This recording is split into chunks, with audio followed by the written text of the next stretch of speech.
Roma, siglo III a.C. Un general romano comparece ante el Senado después de años de cautiverio en Cartago. No regresa como vencedor ni como hombre libre, sino bajo juramento. Si fracasa su misión diplomática, deberá volver al cautiverio.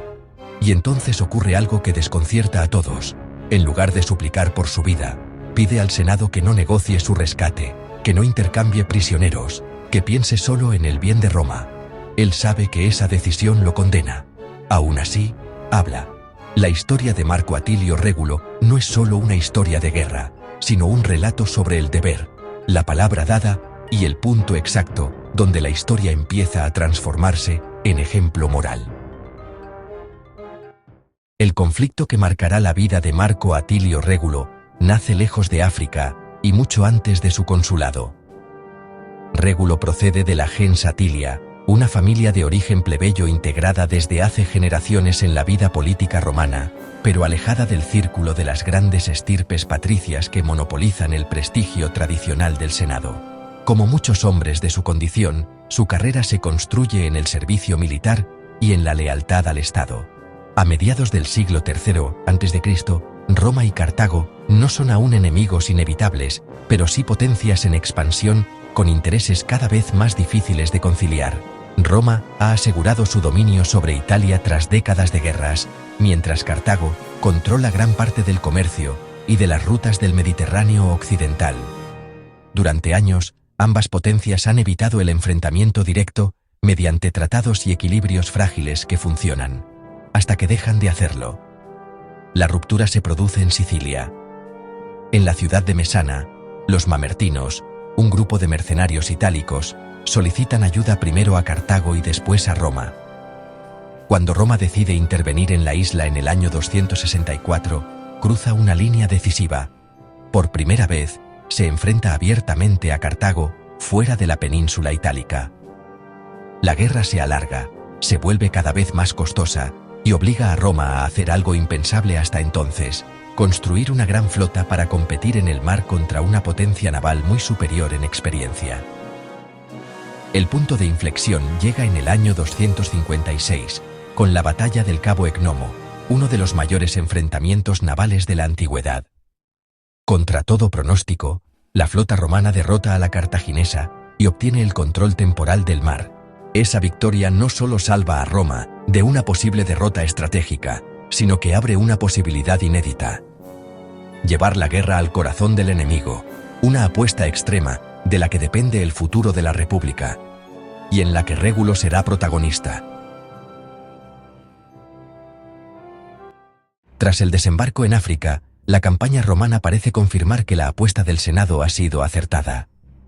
Las fuerzas de Régulo avanzan con rapidez por el territorio cartaginés, saquean campos, someten ciudades y extienden la sensación de que Cartago está al borde del colapso.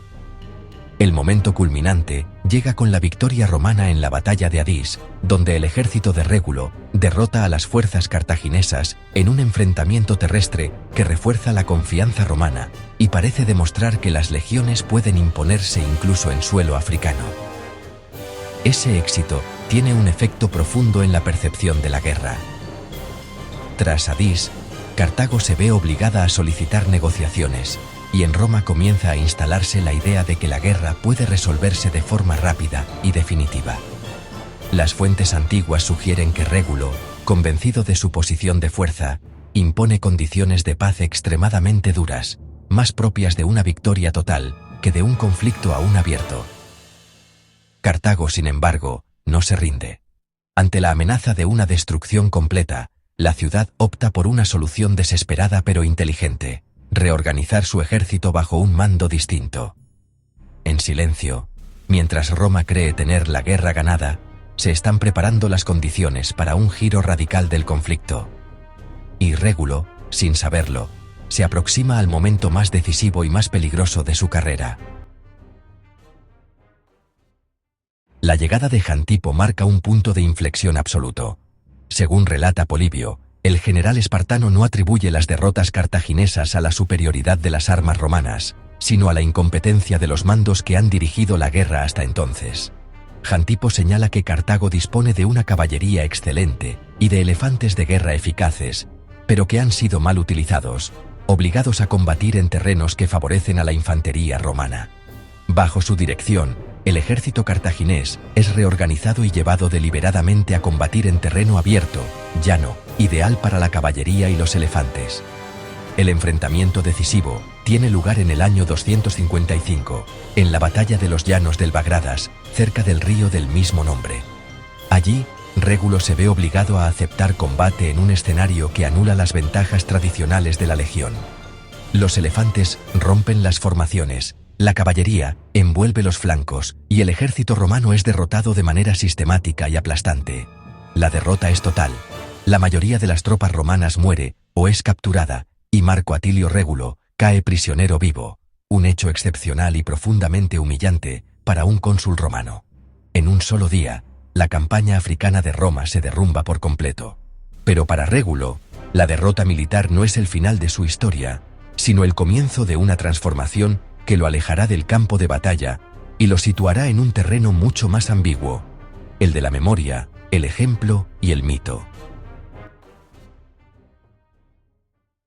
A partir del cautiverio de Régulo, la historia entra en una zona incierta, donde los hechos comprobables empiezan a mezclarse con la memoria moral que Roma construye sobre sí misma. Años después de su captura, Cartago decide enviarlo a Roma como parte de una embajada destinada a negociar un intercambio de prisioneros. Régulo viaja bajo juramento. Si las negociaciones fracasan, deberá regresar al cautiverio. No se trata de un acto de confianza, sino de un cálculo político. Cartago confía en que el miedo y el deseo de sobrevivir inclinen la balanza.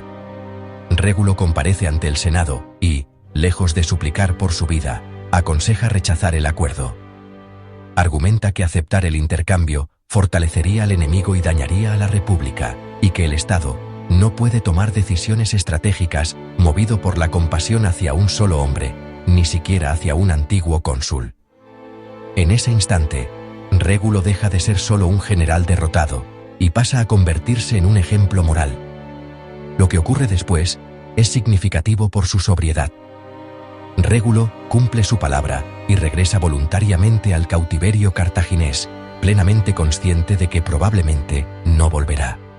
Las fuentes más antiguas guardan silencio sobre su muerte, y los relatos posteriores que describen torturas atroces parecen responder más a una necesidad propagandística que a hechos verificables.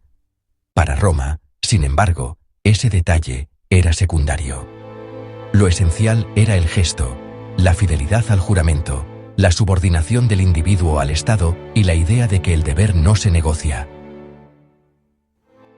Con el paso del tiempo, Marco Atilio Régulo dejó de ser recordado como un cónsul derrotado en África y pasó a ocupar un lugar muy distinto en la memoria romana. Su figura fue asumida como un modelo moral, no por sus victorias, sino por su comportamiento tras la derrota. En una república obsesionada con la virtud cívica, Régulo encarnaba la fides. La fidelidad a la palabra dada, incluso cuando cumplirla implicaba la ruina personal. No importaba tanto si cada detalle era exacto, sino el mensaje que transmitía. Régulo demostraba que el ciudadano ideal no antepone su vida ni su sufrimiento al interés del Estado, y que el verdadero honor no se mide por el éxito, sino por la coherencia entre los principios y los actos. En este sentido, su historia fue más útil para Roma que muchas grandes victorias militares. Si esta historia te ha hecho reflexionar, déjame tu opinión en los comentarios. ¿Crees que Marco Atilio Régulo fue un hombre real llevado al extremo por sus principios o una figura moldeada por la propaganda moral de Roma? Si te interesa la historia de la República Romana contada con rigor y sin mitos fáciles, suscríbete al canal y acompáñame en los próximos episodios.